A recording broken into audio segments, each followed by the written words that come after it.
Hey, does this sound familiar? You make a sincere promise to yourself. This time, I'm really going to lose weight. But after dropping money on a gym membership, you've only gone once or twice in 3 months. You plan to finish a book in a week, but you pick up your phone to just check something, and suddenly, the whole day is gone. You swear you'll go to bed early and wake up early only to find yourself scrolling through short videos at 1 in the morning. And then spiraling into self-blame, feeling like you have zero willpower and you're just not the kind of person who can get things done. If this is hitting a little too close to home, then the book I'm bringing you today might just be the beam of light you've been looking for. It completely overturns our traditional understanding of habits and personal transformation. The book is called Atomic Habits, and its author, James Clear, is a titan in the field of personal growth. So why is this book worth your time? Because it doesn't just preach at you with empty slogans. Instead, it provides an incredibly simple, easy to start, yet immensely powerful system. It tells you that real change doesn't require some massive, life-altering revolution or draining all your willpower. True, lasting transformation comes from the accumulation of those tiny, almost insignificant atomic habits in your daily life. Today, I am going to give you an in-depth breakdown of the 3 most crucial points in this book. This might just be the most thorough explanation of atomic habits you will find on this platform. I seriously suggest you like and save this video and share it with that friend you care about who is always enthusiastic for 3 minutes and then gives up. Because this method can genuinely help them, and this might be the best gift you could give. Okay, let's dive in. We started by talking about how we always set a huge goal, struggle to stick with it, and ultimately fail. So where's the problem? James Clear nails the core issue with one sharp observation. We are all focusing on the wrong thing. We spend all our time staring at the outcome we want to achieve, like losing 20 pounds, but we completely ignore the most important thing, the person we want to become. What's the difference between setting a goal like lose 20 pounds and aiming to become a healthy person? It's a world of difference. A goal-oriented person thinks, I need to lose weight, so I have to suffer through restrictive diets and exhausting workouts.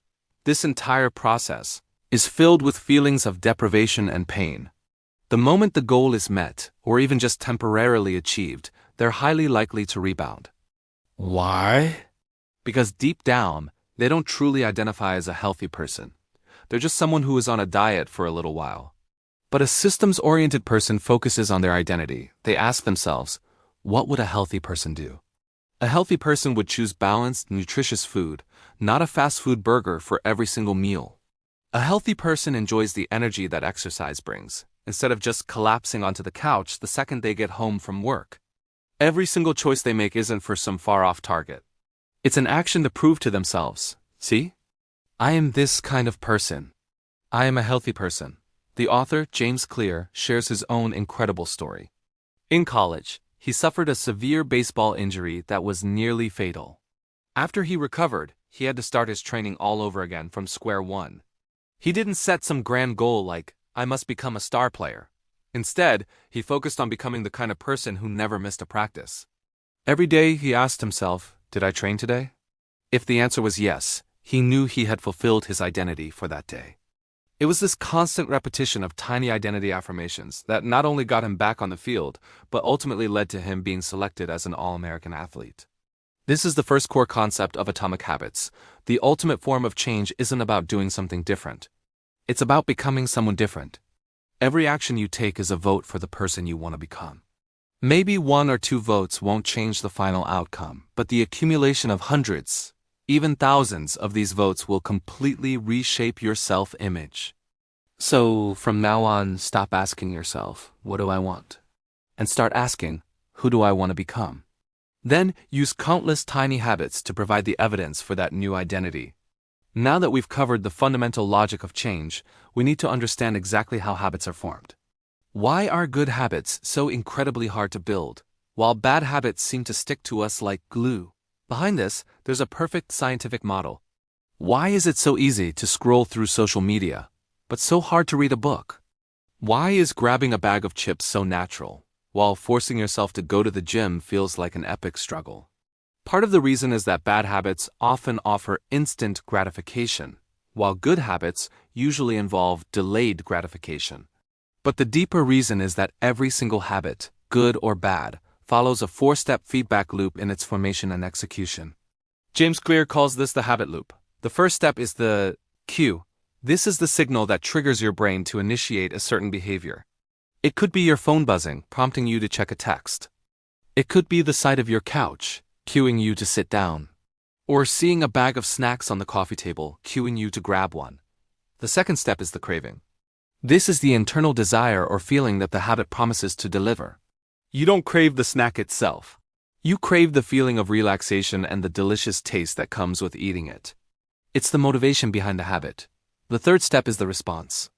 This is the actual habitual behavior you perform.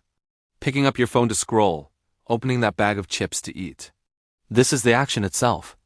And finally, the fourth step is the reward. This is the satisfaction the behavior brings, which fulfills your craving. It tells your brain, hey, this whole loop felt great. Let's remember to do this again next time, and that's how a habit gets locked in. This 4-step loop: cue, craving, response, reward is constantly running in the background of our lives, shaping our every action.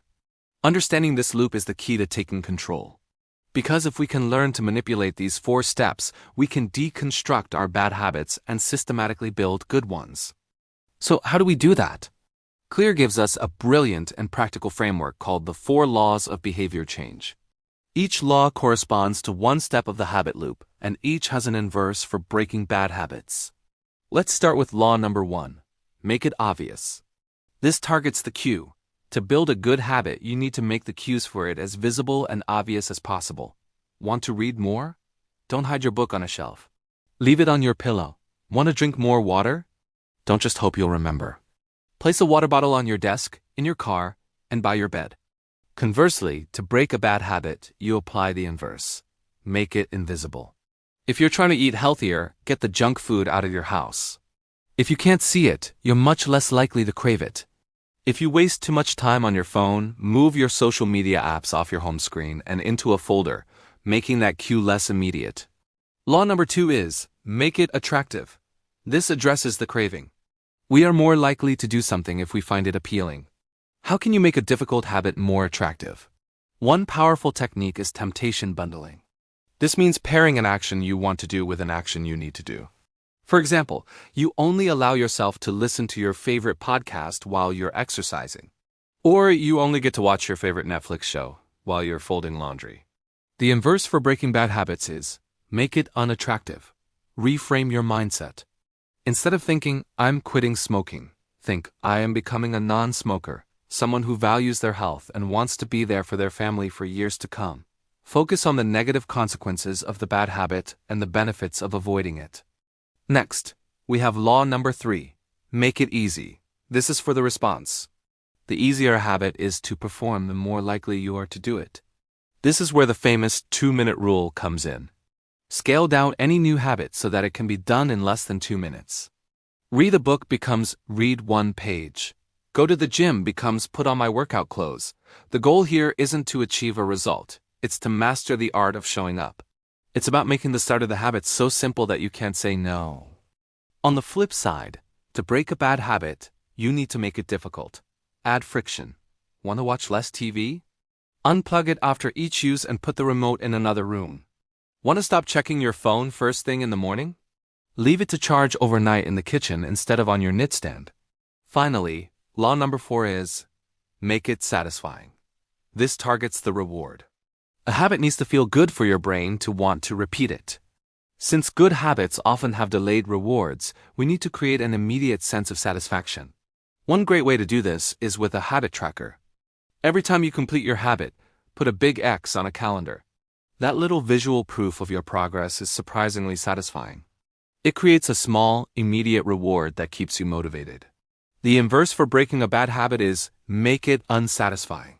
Create an immediate cost. A great tool for this is an accountability partner. Tell a friend, if I don't go to the gym this week, I owe you $20. The pain of losing that money or letting your friend down can be a powerful deterrent.